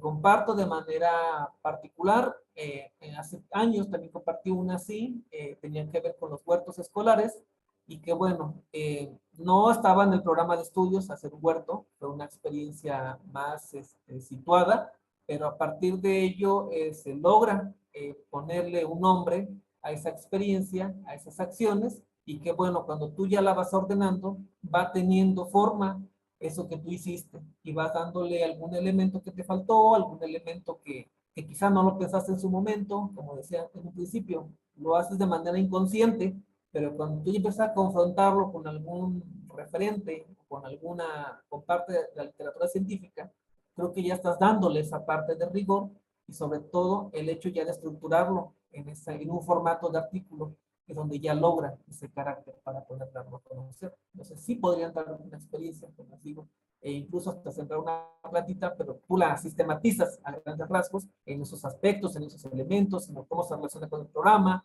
con lo que los niños aprendieron, en un aprendizaje a lo mejor no formal, que estaba estructurado en el programa de estudios. Tú le vas dando ya esa forma, ese carácter científico en ese sentido, apegado a un método para darlo a conocer. Muchas gracias. Muchas gracias, maestra, por su participación y también al doctor Edgardo. Vamos con quien sigue, la maestra Alejandra, que también tiene su manita arriba. Maestra Alejandra, si activa su micrófono para que la podamos escuchar. Buenas tardes. ¿Sí Buenas me tardes, escucha bien? maestra. Sí, muy bien. Bueno, traté de ir tomando nota de todo lo que compartió el maestro. Muchísimas gracias. Una gran explicación muy detallada. Yo nada más quisiera hacer dos preguntas. ¿Hay algún número que se tenga que considerar en el apartado de referencias? ¿Hay algún número sobre la página, el número de páginas que se tiene que entregar o al que tiene que limitarse el artículo?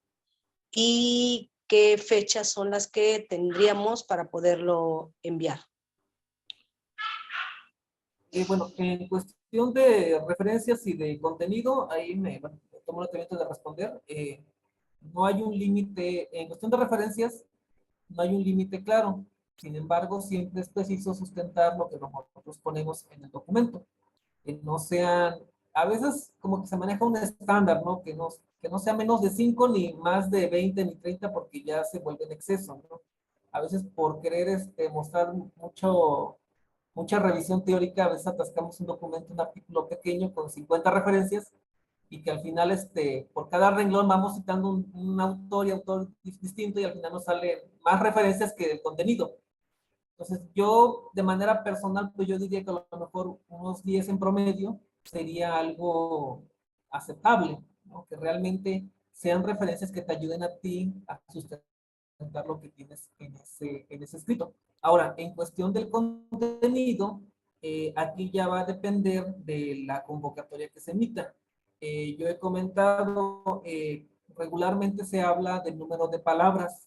En tipos de experiencias, a veces se hablan de 3,000 a 5,000 palabras, que vienen siendo como un máximo, a veces de entre 8 páginas, más o menos, ¿no? Y ahí es donde uno entra se demuestra la capacidad de síntesis de toda tu experiencia, porque realmente lo que tú das a conocer pues son datos puntuales que ayudan a comprender la experiencia que tú llevaste a cabo. Como decía hace un momento, ¿no? Cuando hablamos del contexto, pues en vez de meternos a hablar de toda la historia del municipio o del pueblo en el que estás trabajando, simplemente acotas la información muy puntual en aquello que consideras que es significativo darlo a conocer. Y lo que no, pues obviamente lo vas a omitir.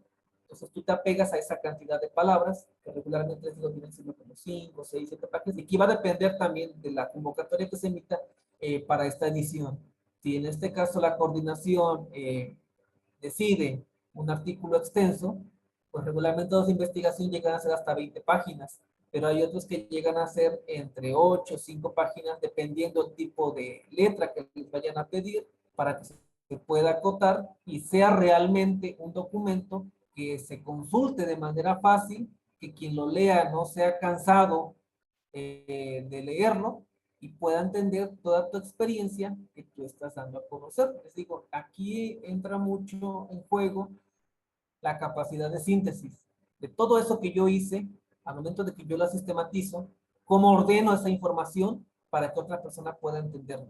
Cuando nosotros platicamos, pues obviamente vamos de atrás para adelante, a veces nos vamos acordando diferentes puntos que ocurrieron al momento de que trabajaba con los alumnos, y que si Juanito sí llevó la tarea, que esto me acuerdo que un día antes hice esto, y me voy de atrás para adelante. Pero ya cuando tenemos el artículo, ahí es donde nosotros tenemos que detenernos y como decía en un momento, de pausar lo que nosotros observamos para que ahora sí yo pueda agregarle algún elemento o pueda omitir información que no sea relevante. Y que incluso a lo mejor ya cuando yo lo he terminado, lo mande y a lo mejor el propio editor me diga quita esta información porque no es tan significativa y que a lo mejor quien lo dictamina en su momento te diga quita o agrega otra información que se considera relevante y es un proceso de quitar y poner de tal manera que se pueda afinar y que te quede solamente con la información que sea realmente significativa para la experiencia que tú vas a compartir. Entonces aquí sí va a depender mucho de los lineamientos que establezca la convocatoria. Les digo, hay revistas que a veces piden muy poca información y llegan a ser muy pocas páginas. Se hablan de 3,000, 4,000 palabras.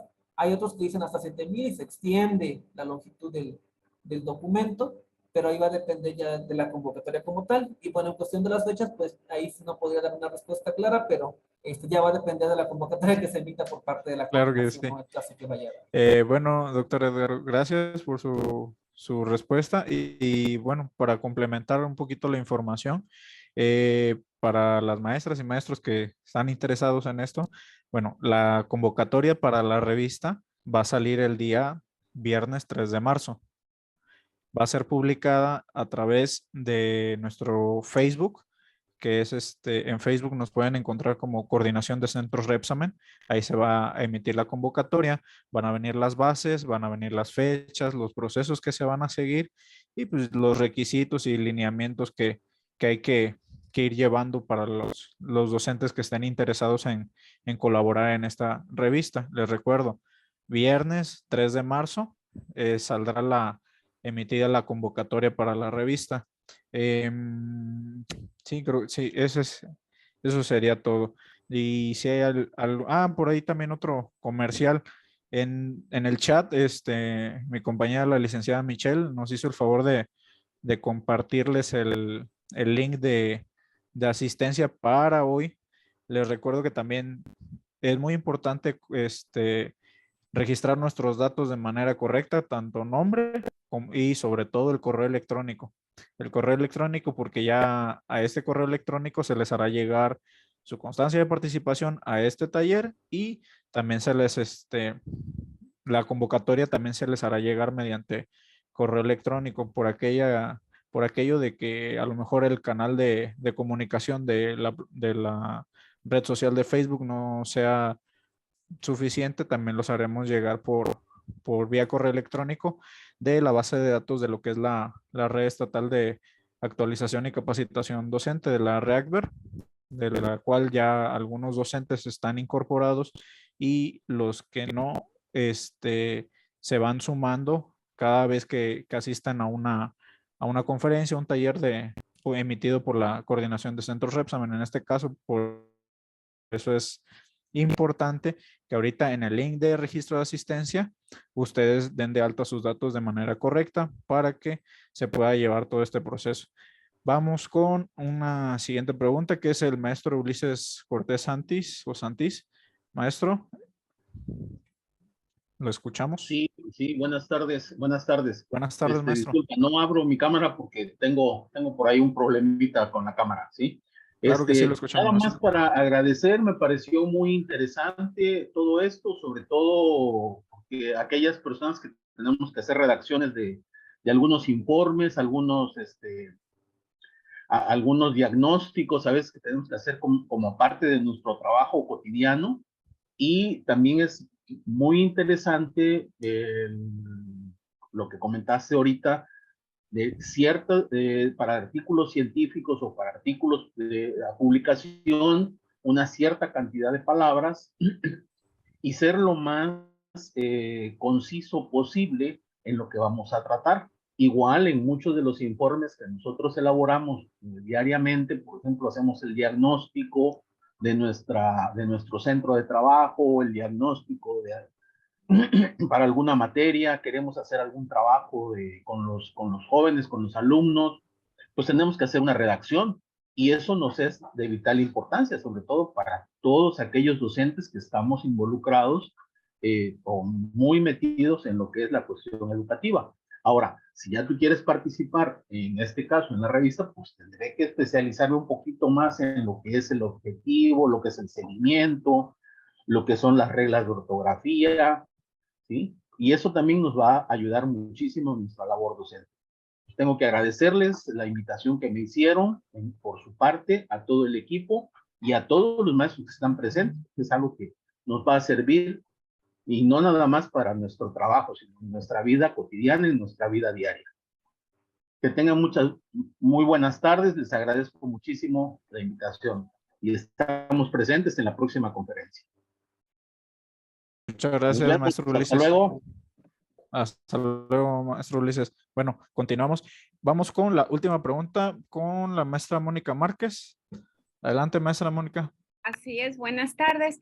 Bueno, Buenas mire, tardes. lo que pasa, doctor, que yo trabajo en varias escuelas, soy de un servicio de educación especial de cría y me gustaría, pues, mi experiencia acerca de los alumnos sordos, el trabajo de los alumnos sordos. No nada más trabajo en una escuela como asesora, sino en varias. Ahí nada más tendría que ajustar, ¿no? Mi experiencia de acuerdo a todas las escuelas a donde voy, donde tengo mis alumnos sordos, ¿verdad? Claro, sí, ya se puede mencionar, bueno, yo lo vería así ahorita de manera espontánea, una respuesta. No conozco bien a detalle la información que tú tengas, ¿no? Pero quizá mencionar en los niveles en que se trabajan, de qué tipo de escuelas son, y a lo mejor acotar más la información hacia los alumnos que estás atendiendo, para que permita justificar la experiencia que compartes en relación a ello, y yo entendería que va un poco más a las estrategias de intervención. Entonces, para que se pueda justificar de dónde surgen esas estrategias a partir de los alumnos. Entonces, ahí entramos en eso del contexto, ¿no? Que es durante la exposición, más que hablar de la comunidad o de la escuela o las carencias que tienen, pues te acotarías más hacia los alumnos, ¿no? Incluso ahí se aplicaría un poco más la metodología de casos, porque ya los tienes tú focalizados, cuáles son, hablar de esas fortalezas que tienen esos alumnos en particular, y ya a partir de ello nos da la pauta para entender el por qué planteas esas actividades, y yo supondría que analizarías la funcionalidad de esas actividades y hasta qué punto te están ayudando a atender a esos alumnos. A grandes rasgos yo lo entendería así, más o menos, para que puedas focalizar por ese sentido. Muchas gracias, doctor. Gracias por la asesoría. Gracias. También tanto que comentaban de la fecha, de si salía la convocatoria o cuándo salía. Como sugerencia personal, yo digo, no se esperen a que salga la convocatoria. Si realmente están con la intención, con el interés de contribuir a esta revista, yo creo que pueden iniciar ya desde ahorita que cortemos la transmisión, empezar a recuperar por ahí, a recordar algo y empezar a tomar algunas notas. Quizá mañana recordamos otro aspecto, vamos escribiendo, reescribimos, agregamos y agregamos, hasta que tengamos ya unas 20 páginas, empiezan a discriminar información, a darle forma, a subir y bajar algún párrafo, a ir sintetizando, a ir viendo qué información no está clara, qué información se puede quitar, y a lo mejor para cuando salga la convocatoria lo único que voy a hacer ya va a ser nada más ajustarme a los lineamientos que tenga la propia convocatoria, ¿no? ¿Qué características va a tener? Y ahora sí, ya veo si me ajusto más en el texto, si doy más énfasis en algún elemento, o definitivamente puedo a lo mejor agregar otros aspectos que me hayan faltado dependiendo de lo que tenga como características. Dentro del chat veía también una pregunta respecto a si se podían mandar comunicaciones que ya están presentadas o aceptadas en algún congreso o evento académico. A reserva de lo que diga la coordinación, siempre en los aspectos académicos, en revistas y en diferentes actividades, una de las sugerencias es que cualquier documento que tengamos, nunca enviemos a 2 dictámenes al mismo tiempo. Entonces, aquí es una sugerencia porque si está enviado a un congreso, a un simposio, y de pronto también se revisa para acá y allá también va a tener una publicación, se puede considerar como una especie de plagio, ¿no? Como incurrir una anomalía en el hecho de que se manda dictamen en un mismo documento se manda a 2 procesos diferentes de dictamen. Entonces, sí sugeriría que si va a hacer esa experiencia y va bajo otro formato, pues se pueda reestructurar o definitivamente retomar una experiencia distinta para que no salga publicada en 2 documentos al mismo tiempo, con la misma estructura, con las mismas palabras, y no se tome a una cuestión de plagio en algún momento.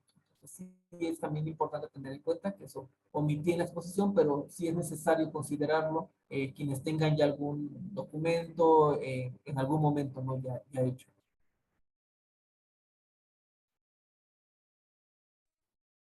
Muchas gracias, doctor Edgardo. Bueno, ese último punto que mencionó es bastante importante y bueno, para que lo tomen en consideración los compañeros que vayan a estar colaborando o que tengan el interés de colaborar con esta revista académica que va a ser emitida por la Coordinación de Centros Repsamen. Bueno, pues vamos cerrando este taller del día de hoy. Pues, primero que nada, agradecerles a todos ustedes, Centros Repsamen, en el interés de dar a conocer esa docencia mediante un hilo en constantes ocasiones. Es el mismo link, no vayan a pensar que son distintos, es el mismo link, cualquiera al que entre los va a redireccionar al mismo. Vamos a tratar de escribir nuestros datos correctamente, repetir un coma o algún dígito está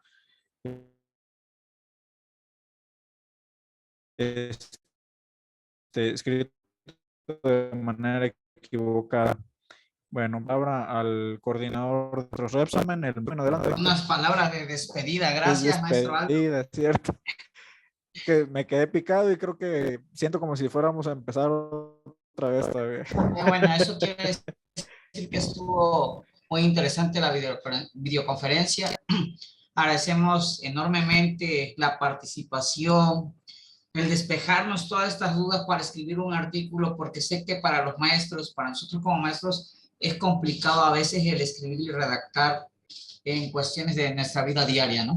Por eso agradecemos nuevamente al doctor Edgardo Domitilo Gerardo Morales por su valioso apoyo para la impartición de esta conferencia titulada Elementos metodológicos y editoriales para escribir artículos de experiencias docentes.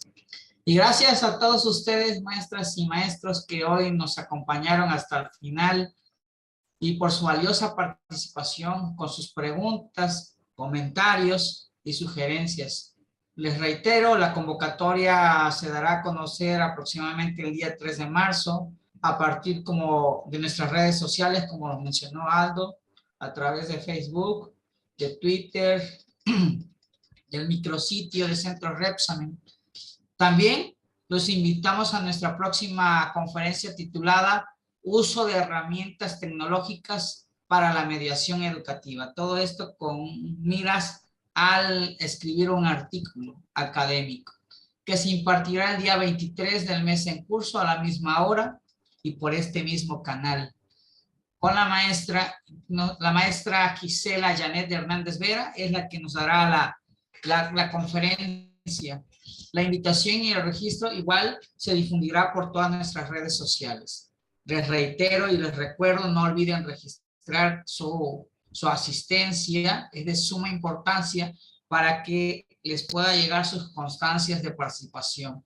Escriban bien su nombre, por favor, su correo electrónico, y así que a nombre de nuestro secretario de Educación de Veracruz, el maestro Senyacen Escobar García, de nuestro subsecretario de Desarrollo Educativo, el maestro Moisés Pérez Domínguez, y de la Red Estatal de Actualización y Capacitación Docentes de Veracruz, READVER, perteneciente a la Coordinación de Centros Repsamen, a mi digno cargo, damos por concluido nuestro evento. Me despido con la frase del poeta Francisco Umbral: escribir es la manera más profunda de leer la vida. Gracias por su atención y excelente jueves. Gracias. Por ahí se ven la ovación virtual, maestro Erwin. Muchas gracias por sus Gracias, palabras. gracias. Y bueno, Nos despedimos, maestras, maestros. Gracias, gracias. Un último Muchísimas comercial, gracias. por Hasta favor. luego. Nos vemos. Hasta Los luego. invito a que visiten nuestra página de Facebook. Aparecen dos páginas de Facebook. Es bien importante. Es Coordinación de Centros Repsamen, pero Repsamen con acento. Ahí los invito a que nos den like y a través de esa fanpage de la coordinación es donde estaremos dando a conocer la convocatoria y las futuras capacitaciones ofertadas por la Coordinación de Centros Repsamen. Doctor Edgardo, muchísimas gracias por impartirnos este taller. Fue bastante provechoso, creo, a título personal, y creo que por los comentarios y por todas las aportaciones de los maestros, creo que se llevaron un muy buen sabor de boca. No me queda más que agradecerle. Todos. Bueno, licenciada Michelle, permanecemos un ratito más en línea por si hay algún compañero que todavía no haya se haya registrado, para que aparezca el link ahí, porque luego entre los saludos y las despedidas se va desapareciendo el link y luego se quedan sin registrarse su asistencia.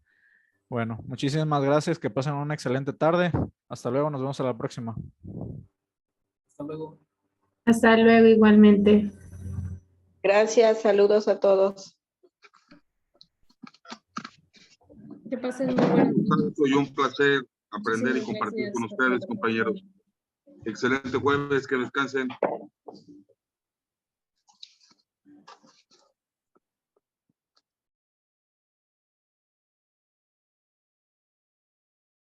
Nos vemos, pásenla bien. Feliz fin de semana.